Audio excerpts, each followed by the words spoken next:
नमस्कार। आज की हमारी इस कक्षा में आप सभी प्यारे प्यारे विद्यार्थियों का हार्दिक अभिनंदन है। तो आज हम शुरू करने जा रहे हैं हमारी सर्जना पाठ्य पुस्तक का 5वां अध्याय वीर रस के कवित्त। इस अध्याय में जो कवित्त छंद शामिल किए गए हैं उनके रचनाकार हैं कवि भूषण। तो कवि भूषण के द्वारा लिखे गए 5 कवित्त छंदों को इस अध्याय में शामिल किया गया है, जिनमें शिवाजी की वीरता का चित्रण कवि भूषण ने बड़े ही अतिशोक्ति में ढंग से किया है, यानी बढ़ा चढ़ा कर किया है। तो एक एक करके इन कवि छंदों को हम समझने का प्रयास करते हैं। तो पहला जो कवि छंद है, इसमें कवि भूषण ने शिवाजी जब युद्ध के लिए प्रस्थान करते हैं तो युद्ध के लिए प्रस्थान करते समय का चित्रण या वर्णन इस पहले कवि छंद में कवि भूषण ने किया है। तो कवि कहते हैं कि साजी चतुरंग सैन अंग में उमंग धारी, सरजा शिवाजी जंग जीतन चलते हैं। तो साजी माने होता है सजाकर, और चतुरंग सैन, चतुरंग सैन का मतलब है चतुरंगिणी सेना। चतुरंगिणी सेना का तात्पर्य है सेना के जो 4 अंग होते हैं उसे चतुरंगिणी सेना कहा गया है। 4 अंग का तात्पर्य कि जो हाथी पे होते हैं कुछ सैनिक, हाथी पे सवार होकर युद्ध लड़ते हैं, कुछ घोड़ों पे सवार होते हैं, कुछ रथ में सवार होते हैं और कुछ पैदल होते हैं। इस प्रकार पहले कोई सेना होती थी, बड़ी विशाल सेना होती थी, तो वो उस सेना को 4 भागों में बांटा जाता था। कुछ सैनिक जो होते थे घोड़ों पे होते थे, कुछ हाथियों पे होते थे, कुछ रथों में सवार होते थे, कुछ पैदल होते थे। तो इस प्रकार शिवाजी महाराज हैं, उसकी जो चतुरंगिणी सेना है, 4 प्रकार की उसकी जो सेना है, उसे सजाकर बिल्कुल पूरी तरह से तैयार होकर के अंग में उमंग धारी, अंग अंग में उमंग धारण करते हुए बड़े जोश के साथ, बड़े उत्साह के साथ सरजा शिवाजी जंग जीतन चलत हैं। तो यहाँ सरजा है, इसका कोई विशेष अर्थ नहीं है। सरजा शिवाजी की एक उपाधि है, शिवाजी के नाम से पहले सरजा यहाँ लगाया जाता है।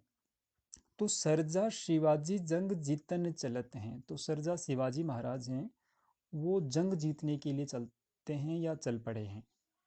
तो कवि कहते हैं, ध्यान से समझिए, कि साजी चतुरंग सैन, यानी चतुरंगिणी सेना को सजाकर अंग में उमंग धारी, अंग अंग में उमंग धारण करते हुए उत्साह के साथ, जोश के साथ सरजा शिवाजी जंग जीतन चलत हैं, सरजा शिवाजी महाराज जंग जीतने के लिए चल पड़े हैं, यानी युद्ध के लिए प्रस्थान कर चुके हैं।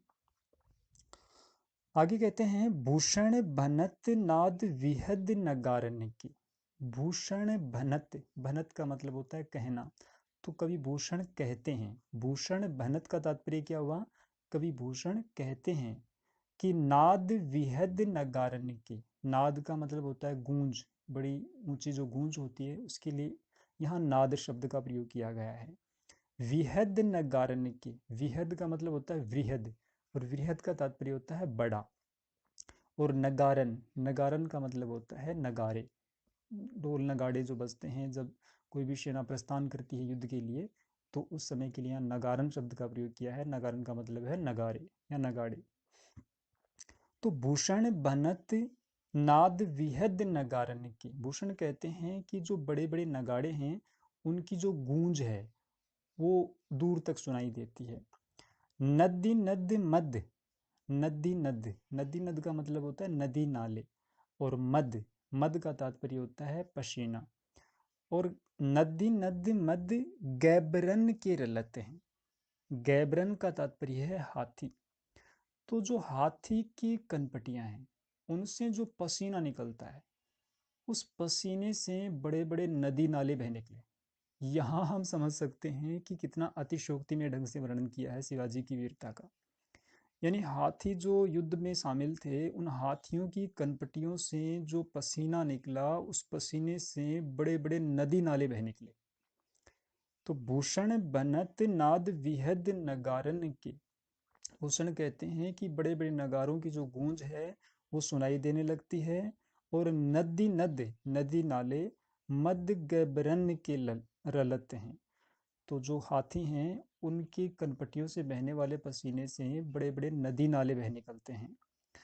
एल फैल खैल भैल, ध्यान से देखिए, एल फैल, इधर उधर जो फैली हुई शिवाजी की सेना है उसके लिए यहाँ एल फैल शब्द का प्रयोग किया गया है।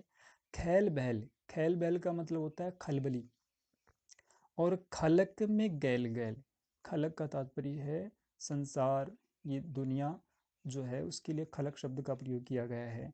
गैल गैल, गैल गैल का तात्पर्य यहाँ गली गली से। तो एल फैल खैल भैल, इधर उधर फैली हुई जो शिवाजी की सेना है दूर दूर तक, उससे क्या है कि खलक में यानी संसार में, पूरे संसार में खलबली मच जाती है। गैल गैल यानी गली गली में, संसार में गली गली में शिवाजी की फैली हुई सेना से खलबली मच जाती है। समझ पा रहे हैं? एल फैल खैल बैल, खैल भैल खलक में गैल गैल।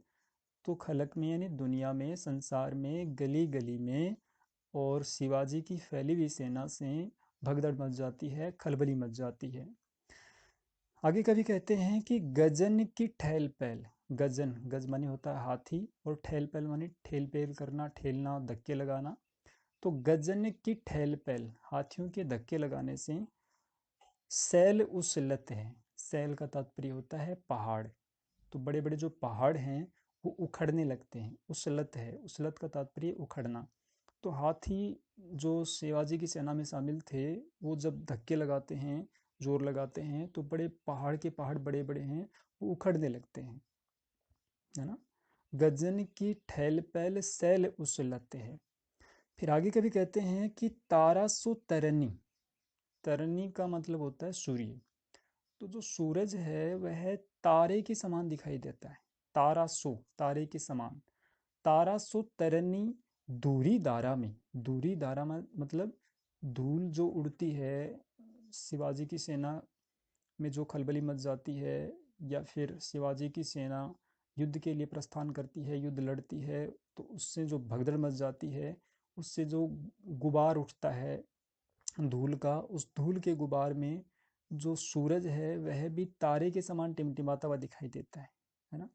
तारा सो तरनी दूरी धारा में लगत जिमी, धूल की धारा, धूल का गुबार, धूल का जो गर्द है उसमें जो सूरज है वह भी तारे की भांति छोटा सा टिमटिमाता हुआ दिखाई देता है। और थारा पर पारा, थारा माने थाली, यहाँ थाल, बड़ा थाल, और पारा विज्ञान की भाषा में पारा आप समझते हैं। तो थारा पर पारा, पारावार यूं हलते है, पारावार का तात्पर्य है समुद्र से। तो समुद्र भी जो है ना वो भी थाली में जैसे पारा हिलता हुआ दिखाई देता है, वैसे समुद्र भी शिवाजी की बड़ी विशाल सेना से थरथराने लगता है, हिलने लगता है। वैसे ही जैसे कि थाली में डाला हुआ जो पारा होता है वह हिलता हुआ दिखाई देता है, वैसे ही समुद्र भी हिलने लगता है, यानी पारे की भांति वह भी हिलने लगता है और इधर उधर थरथराने लगता है। तो कहने का तात्पर्य ये है कि शिवाजी की वीरता का जो वर्णन इस कवित छंद में और कवि भूषण ने किया है, बड़े ही अतिशयोक्ति में ढंग से किया है, बहुत ही बढ़ा चढ़ाकर वर्णन किया है। तो उन्होंने शिवाजी की वीरता के साथ साथ उसकी राष्ट्रीय भावना का चित्रण भी इन कवित छंदों में किया है, जो कि आगे और कवित छंद पढ़ने पर हमें अच्छी तरह समझ में आएगा। तो इस प्रकार से अतिशयोक्ति में ढंग से उन्होंने इस कवित छंद में और शिवाजी की वीरता का और उसकी विशाल सेना का चित्रण किया है। तो इस प्रकार इस पूरे पूरे कवित छंद को आसानी से हम पढ़कर समझ सकते हैं, कोई ज़्यादा कुछ खास नहीं है। कुछ एक शब्द हैं उनके अर्थ हमें समझ में आते हैं, तो जो लिखा हुआ है वो आसानी से उसका जो भावार्थ है वो हम निकाल सकते हैं। तो प्रश्न जहाँ तक है तो इसमें एक बड़ा प्रश्न बनता है, वो मैं बता देता हूँ आपको। उसमें से सारा ही जो इस कवित छंद में है वो आ जाता है। तो प्रश्न है इसमें कि कवि भूषण ने शिवाजी की युद्ध यात्रा का वर्णन किस प्रकार किया है। युद्ध यात्रा के लिए शिवाजी जब प्रस्थान करते हैं युद्ध के लिए, तो उसका वर्णन इस कवि छंद में जो किया है कवि भूषण ने, उसे हमें इस प्रश्न के उत्तर के रूप में बताना है। तो हम आराम से इसे बता सकते हैं। तो चलिए संक्षेप में जल्दी से इसको पूरे को पुनः देखते हैं।